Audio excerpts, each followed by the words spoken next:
Jadi di pertemuan kali ini kita akan membahas mengenai dasar desain grafis.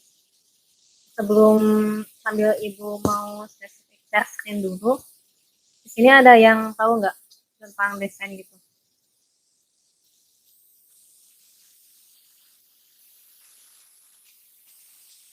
Desain tuh kayak poster bukan, Bu? Ya, lalu ada lagi yang lain? Desain itu sebuah rancangan, Bu. Ya, betul. Ya, nah, ini udah kelihatan belum share screen-nya? Sudah, Bu. Oke. Nah, jadi di pertemuan satu ini kita akan membahas dasar desain grafis. Ini topiknya tuh di sini Ibu bakal ngejelasin dulu. Yang pertama itu pengertian dari desain grafis. Yang kedua itu ada elemen-elemen dari desain grafis. Yang ketiga itu ada prinsip dari desain grafis. Dan juga yang keempat itu ada software yang digunakan untuk membuat produk desain grafis. Nah, oke, jadi topiknya di sini Ibu bakal ngejelasin tentang pengertian desain grafis, elemen-elemen desain grafis, prinsip desain grafis, dan juga software yang digunakan untuk membuat produk desain grafis. Yang pertama, seperti tadi yang dikatakan sama teman-teman, pengertian desain itu ada yang nyebutin poster dan juga apa tadi itu dan sebagainya. Dan betul sekali ya, poster itu salah satu dari bentuk desain grafis, produk desain grafis. Nah, di sini ada beberapa definisi desain grafis, beberapa definisi dari para ahli dan juga definisi secara umum. Yang pertama itu definisi dari desain. Jadi desain itu adalah sebuah rumusan atau suatu proses pemikiran, rancangan yang dituangkan atau diaplikasikan dalam wujud gambar. Ini menurut Lisa Sipalet pada tahun 1991. Kemudian ada pun pengertian grafis menurut Freddy Adiono Basuki pada tahun 2000. Jadi grafis itu adalah sebuah goresan berupa titik-titik atau garis yang berhubungan dengan kegiatan cetak-mencetak.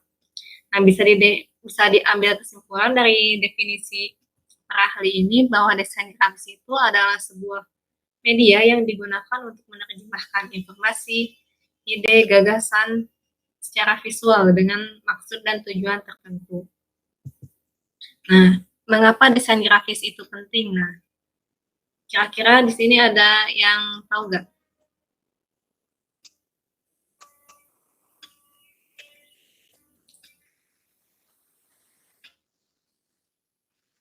Ya, kalau misalkan pada belum tahu, nanti bakal Ibu jelasin di belakang.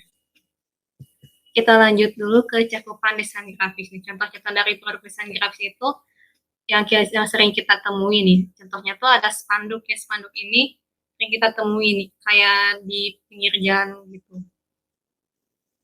Ke spanduk iklan, spanduk tentang himbauan atau yang lainnya. Terus yang kedua itu ada poster. Poster ini lebih ke apa sih,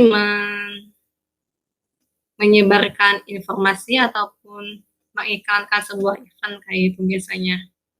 Lalu ada cover buku juga, itu termasuk bagian dari desain grafis karena cover itu lumayan, bukan lumayan ya, jadi lebih apa ya, bisa membuat orang tertarik gitu. Dari covernya aja, dari desain yang terdapat dalam cover buku itu dapat membuat seorang lebih menarik membaca buku itu. Lalu yang keempat itu ada logo. Logo dari produk atau logo perusahaan atau logo apa itu termasuk produk desain grafis juga. Dan brosur dan juga yang lain-lainnya. Nah, di sini ada juga fungsi dan tujuan dari desain grafis.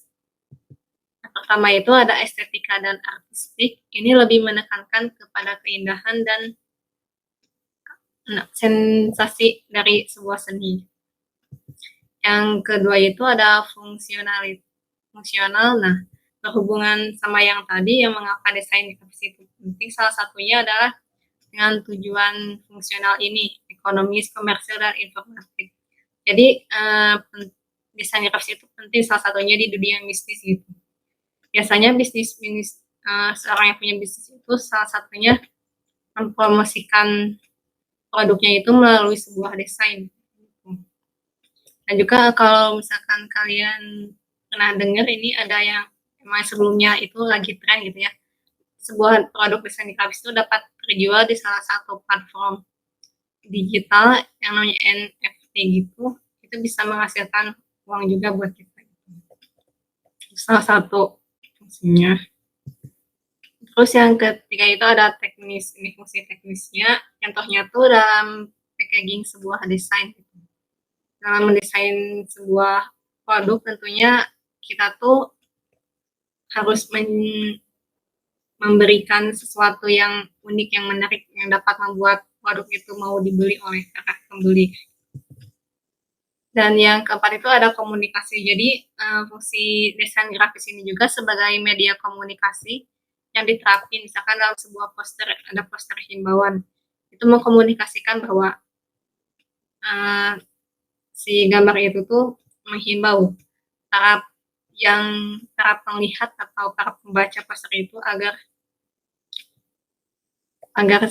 menerapkan apa yang ada di dalam poster itu gitu. Selanjutnya ada elemen-elemen dari desain grafis. Di sini ada 6 elemen. Yang pertama itu ada ukuran, kemudian gambar, garis, bidang, tipografi, dan warna. Kita jelaskan satu-satu. Yang pertama itu ada ukuran. Jadi ukuran itu adalah besar kecilnya suatu objek yang memunculkan kontras dan penekanan pada suatu objek. Ini ukuran media itu adalah sesuatu yang penting gitu, yang bisa memperjelas maksud dari isi pesan tersebut gitu di dalam sebuah media itu. Selain itu, ukuran juga penting dalam menentukan komposisi dan tata letak dalam suatu desain. Orientasi ukuran media ini ada 2. Yang pertama ada portrait dan juga landscape. Nah, yang ini yang ibu tunjuk itu yang sebelah kiri itu yang panjang ke bawah, ini adalah portrait. Sedangkan yang di sebelah kanan ini adalah landscape. Nah, lanjut ke yang kedua, di sini ada gambar. Dalam membuat suatu produk seni grafis, gambar ini harus memperhatikan beberapa hal. Yang pertama, resolusi dan kualitas. Resolusinya tuh sebisa mungkin harus jelas gitu, agar gambarnya juga berkualitas dan pesannya tersampaikan dengan baik. Kalau misalkan resolusinya sangat buruk atau gambarnya tidak dapat dilihat dengan jelas, tentunya pesan itu nggak akan bisa sampai dengan baik kepada penglihatnya. Terus yang kedua itu ada suhu dan juga warna gambar. Ini lebih ke temperatur dari warna gitu. Ini bisa digunain saat jenis-jenis, misalkan dalam suatu poster itu ada poster yang emang vibes-nya colorful atau menyenangkan gitu, itu tentunya suhu dan warnanya juga lebih cerah gitu. Sedangkan dengan poster yang dark atau misalkan poster musibah kayak gitu, itu biasanya suhu dan temperatur warnanya tuh lebih gelap kayak gitu. Nah, selanjutnya itu ada angle dan sudut gambar. Angle di sini itu bukan angle malaikat ya.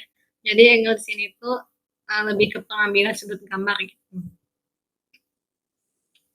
Terus kemudian yang keempat itu ada jenis gambar, sama kayak yang tadi, jadi gambarnya itu disesuaikan gitu, sesuai dengan apa yang ingin disampaikan gitu.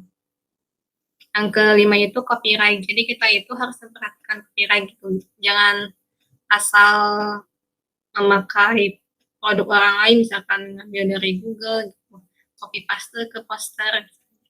Nah itu nggak boleh, sebaiknya kalau mau itu boleh ngambil tapi cari yang gratis gitu, yang emang diizinkan oleh pemiliknya.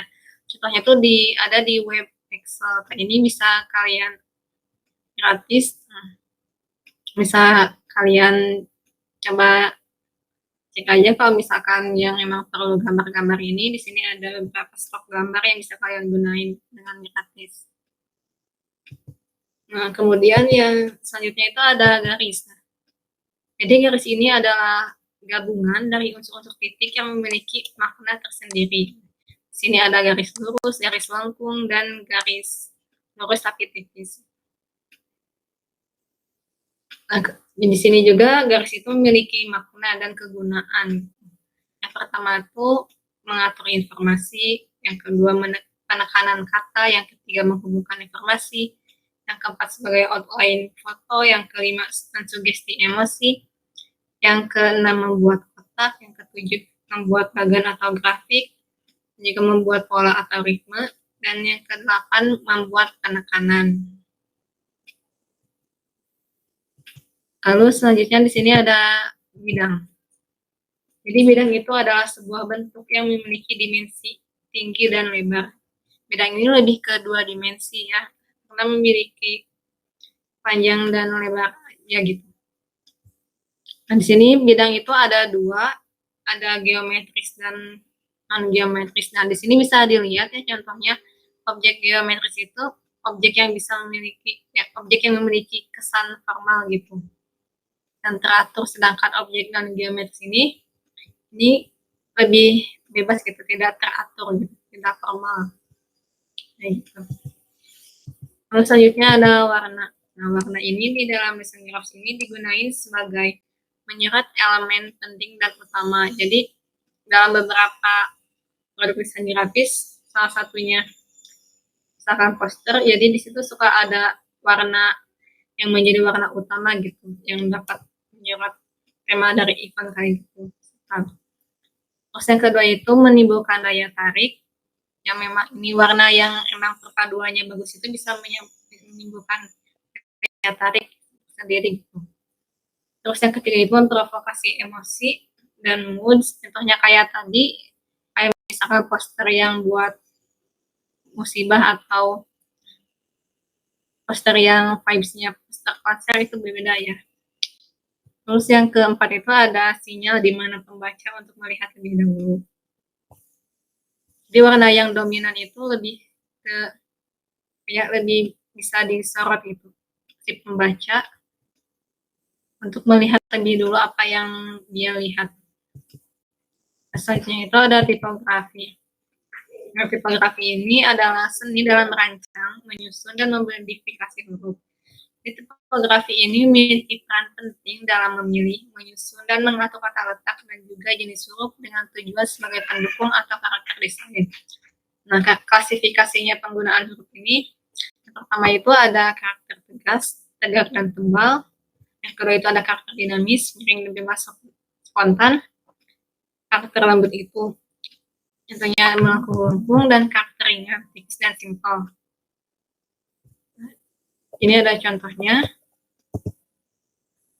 Bisa ibu nyatakan sendiri nih, misalnya karakter tegas yang tebal dan tegak ini biasanya ini kita bisa ini di bold. Nah, ini kan ini jadi lebih tegas itu karakternya. Nah, kalau misalkan yang dinamis ini memberi kesan spontan atau bebas atau gitu. Dinamis. Contohnya tuh kayak italik gitu. Font yang italik kayak gini. Nah, ini. Jadi lebih ya, ada kesan yang berbeda gitu dari yang tebal tadi, yang tegas. Nah, gitu mungkin contoh kecilnya. Terus yang selanjutnya tuh ada prinsip desain grafis. Di sini ada 3 prinsip yang harus kita perhatikan. Yang pertama itu ada keseimbangan dan komposisi. Yang kedua itu ada penekanan, dan yang ketiga itu ada kesatuan. Di keseimbangan dan komposisi ini, desain dan objek-objek yang ditampilkan ini harus seimbang, balance, dan harmonis, tidak berlebihan gitu. Komposisi ini jadi, sedangkan komposisi merupakan suatu usaha untuk mendapatkan keseimbangan bentuk dalam mengorganisasikan unsur-unsur terpenting dalam penciptaan karya seni. Selanjutnya itu ada penekanan. Di penekanan di sini menekankan sebuah arti bahwa tidak semua unsur grafis memiliki kepentingan yang sama. Dalam artian perhatian pembaca harus difokuskan. Di situ ada 3 elemen yang bisa mengisyaratkan sebuah penekanan pada sebuah produk seni grafis. Yang pertama itu ada warna, yang kedua itu ada ukuran bentuk, yang ketiga itu ada tipografi. Kalau warna biasanya warna yang kontras itu bisa lebih meningkatkan perhatian pembaca gitu. Dan ukuran bentuk juga, ukurannya yang paling besar itu misalkan ukuran font yang paling besar itu bisa juga menarik perhatian pembaca. Dan tipografinya juga yang bentuknya yang lebih ke bentuknya besar itu bisa juga menarik perhatian pembaca. Nah, selanjutnya ada kesatuan atau unity. Jadi kesatuan ini bukan semua bagian dari unsur grafis ini bersatu padu dan serasi, sehingga pembaca memahami sebagai suatu kesatuan. Contohnya itu ada kesatuan warna yang serasi, kesatuan komposisi yang rapi. Nah, contohnya tuh kayak gini nih. Ini tuh kesatuan warna yang dari warna ungu dan putih ini lebih enak dipandang tentunya daripada warna ungu dengan warna merah ini membuat lebih kayak nggak enak dipandang gitu ya, karena itu. Nah, selanjutnya di sini yang terakhir tuh ada beberapa software desain grafis yang bisa kita gunain. Di sini Ibu contohkan cuma 3 aja, dan sebenarnya masih banyak juga softwarenya yang lain bisa digunain. Nah, di sini salah satunya ada Photoshop. Ini bisa dibuat mengedit foto atau poster juga bisa di sini. Adobe Illustrator itu lebih ke animasi dan bisa juga dipakai untuk membuat poster, dan juga ada Corel Draw. Ini tiga-tiganya sebenarnya bisa dipakai membuat poster. Mungkin sekian dari penjelasan Ibu.